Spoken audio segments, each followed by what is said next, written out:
Hello, welcome to part 2. Let's finish talking about I statements, okay? So remember, I language is going to take responsibility for the message. And that is really the distinguishing characteristic between the it statement, the but statement, the I statement, the you language, and then we language will be in just a second. We're almost there. So a complete I statement has 3 pieces. The other person's behavior, your feelings, and the consequences their behavior has on you. So it doesn't have to be in this order. It doesn't have to be this cold. I'm going to express an I statement to you. First of all, you were late. This makes me angry, and this makes me feel like you don't care about me, which actually might be great. Maybe going cold down this list would help us clearly communicate more our feelings and own them more. So, but it doesn't always have to be in this order. You could say, I feel really hurt, and it makes me feel like you don't care about me when you say you're going to pick me up and then you're 30 minutes late. So there I went 2, 3, 1. Okay? You can do these out of order, but if you're going to try to own what's going on and use language that's going to clearly communicate that, these steps can be very helpful in doing that. These things can be really helpful at work. Learning to use I statements at work, if you're a supervisor, even if you're an employee, these can be extremely useful in clearly articulating what you're thinking, what you're feeling, something you need, something you need someone to do even. You can say, hey, last time I told you something, you forgot, so I want to make sure that you understand what's going on here. If you don't remember, it bothers me to have to get on to you because I don't want to have to do that. You can actually use this to your advantage. So remember, this is about taking responsibility. Responsibility for our feelings, responsibility for our beliefs, responsibility for what we're saying. So then, lastly, we have we language, and this is where we imply the issue is the responsibility of speaker and receiver. So now, we language used well can be good. We language can also be demeaning and condescending if we're not careful. So like if you are a boss, you probably don't want to talk to your employees where you say, so how does it make us feel when we're late? That can be bad. But we language that's genuinely we language, that genuinely is I've got responsibility here, you've got responsibility here, that can be very, very powerful. We are sharing responsibility. It is both of us.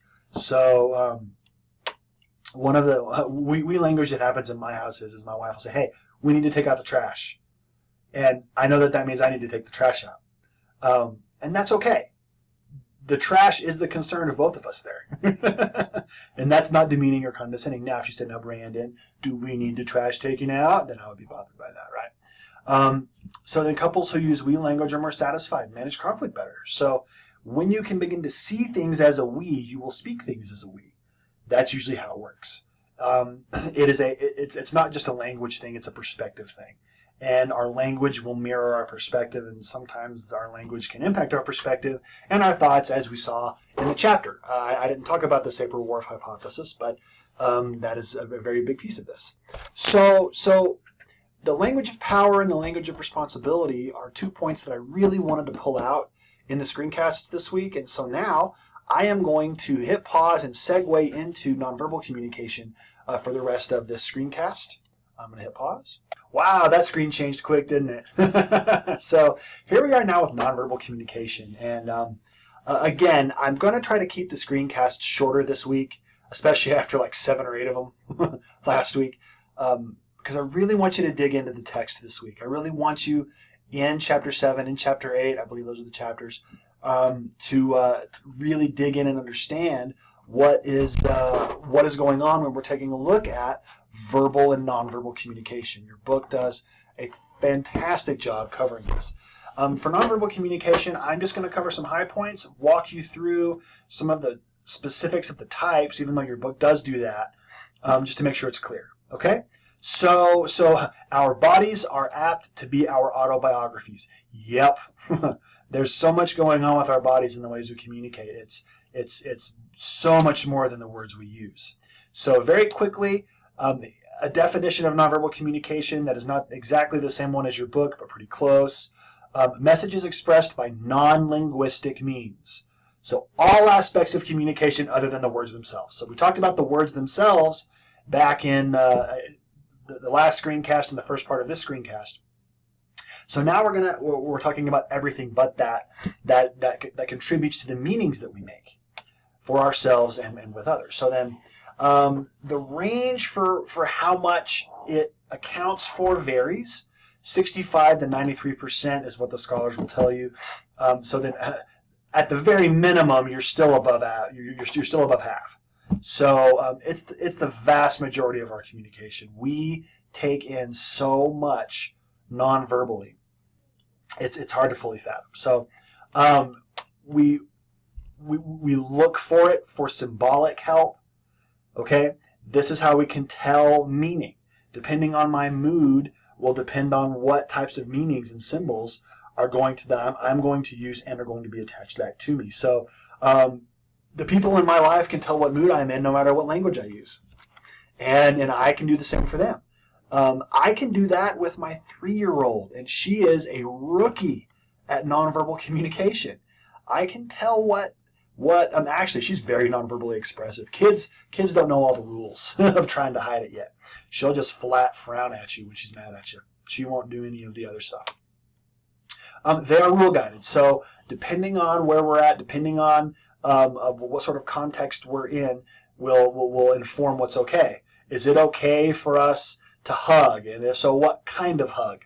What sorts of rules are there if we're friends versus if we're romantic partners versus if it's a parent versus if it's a colleague at work versus if it's someone who I'm just trying to offer support to and be professional with, the good old-fashioned side hug versus a front-facing hug. What sorts of rules are there? There's the intentional and unintentional version of it. Most of the nonverbal scholars will say that you're always communicating, and it doesn't matter what your intentions are. You're putting stuff off even if you don't intend it. Okay? And they will even go down to the level of biology. They will say, look, if I see someone that I like or that I'm even remotely physically attracted to, my pupils will dilate. My heart rate will increase a little bit. I will begin to have some level of minor perspiration somewhere on my body. There's so much going on there, and it's going to reflect our culture. So the different types of hand gestures that we use, the different ways that we sound, the different ways that we act when we talk, the different meanings will also reflect our culture. Okay, so hitting the high points, going as quickly as I can here are just the types. Okay, your book talks about these slightly differently than I'm about to because I want to pull out and highlight some pieces of it. Okay, so first of all, you've got face. The facial expressions and the eyes. Now, some nonverbal communication scholars will actually separate out the eyes from the face. I am putting them together here because they're together on your face. Okay? But how do you accompany your verbal messages with facial expressions, and what happens with your eyes? Okay? So we use our eyebrows and our eyes to emphasize emotion more than we realize. So if I were to cover my mouth and move my eyebrows, you can still see what I'm doing with my face. If you can hear my words and see my eyebrows and my eyes, you can probably get the meaning down. Okay? Now it's hard because we do use the mouth as well. The ups and downs, the sideways of our head tilts, where our eyes are looking, it all carries meaning. And so the technical word here is oculesics. And folks, they will study everything from pupil dilation to where you look when you're lying to where you're looking when you're anxious. Check out what your book has to say. There's really good stuff here. Okay? So you've got the face. And folks, we rely on the face so much that have you or someone you know lost their eyebrows in a barbecuing accident or just had their hair fall out? It's hard to tell what someone's meaning if they don't have their eyebrows. We rely on this so much. We rely on the forehead. We rely on the mouth and the nose to really understand what's going on. Fascinating phenomenon out there is called face blindness. You should Google Radiolab. That's one word, RADIOLAB. If you've never listened to Radiolab, it's a really cool podcast / radio show out of New York. And if you Google Radiolab face blindness, they have a segment on it, and it's fascinating. There are people who can't recognize the differences between faces. Faces, for most of us, is how we know the difference between you and me and other people. But some people don't have that, so they have to find other ways. It's pretty cool. Body movement, how we move. Stride length and pace. Do you go back and forth? Do you waddle a little bit? Is it more stiff and rigid? Think about the military stride. The ways that we move communicate. The ways that we carry ourselves communicate. The ways that we gesture. The ways that we express ourselves. There are so many cool things online. If you've never looked up Amy Cuddy, AMYCUDDY, her TED Talk on faking it till you make it has millions and millions of views. She's talking about the importance of using kinesics to give yourself an actual self-esteem boost before you do something difficult. The ways people carry themselves matter. So how there's a whole realm here for how we walk. Touch, haptics. What sorts of touch communicate what? Yes, there's the romantic physical touch of an interpersonal relationship, but there's also touches for friendship, touches for professionalism. You've got the handshake. You've got ways that we touch to show ownership or dominance over the people who are in our lives. Think about this. Actually, I'm not sure I'm going to do that, so I'm not going to mention that. But if you walk down a hall sometime, try to pay attention to how people are walking. And I guarantee you, if there's a romantic couple, at some point, someone will have their hand on the small of someone's back. That is a definite sign of closeness right there. You don't touch someone on the small of the back who you're not close to, or you're not looking to express some sort of ownership of. Proxemics, how we manage the space between us. How close is it okay to sit to someone who's just a classmate versus someone who's your lover versus someone who's your friend? You can tell so much about a relationship by how people are touching and how much space they allow between themselves and the other person, and how long they allow that space to be violated, if it is violated. So we've got face, body, touch, space. All of this is stuff we manage. Time, and the way that we manage time deals with our nonverbals and how long we do things, called chronemics. I'm not going to go too much into this because this can get into other cultural aspects of time management, and that's not nonverbal. What we're talking about when it comes to time is how do I communicate about it, how do I deal with it, and then how do I manage how long I do things. Okay, like for example, how long is acceptable for me to look into your eyes? How long is it acceptable for me to touch you? How long is it okay for us to shake hands in a job interview versus how long is it okay for us to hold hands? There's different elements to chronemics. Smell. How you smell communicates. You know this, but it really does. There are folks who study olfactics, and our sense of smell is one of our more powerful senses because of the way it's linked to memory. There is somebody who works on my college campus. There are two people.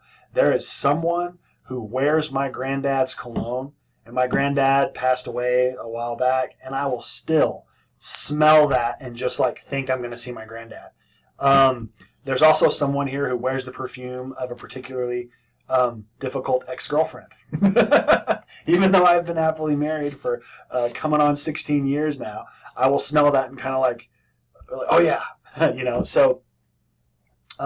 So you've got smell, the ways that we manage our smell. We bathe, we put on deodorant or perfume or cologne, we wear lotions, we put things in our hair, we put all sorts of stuff on us to manage our smells. Some smells are considered rude or vulgar and not okay to express. Others are fine. It really just kind of depends on the situation and the culture and where we're at contextually. I'm almost done here, but I'm going to go ahead and stop and start a new screencast so I don't run out of time. I'll see you in part 3.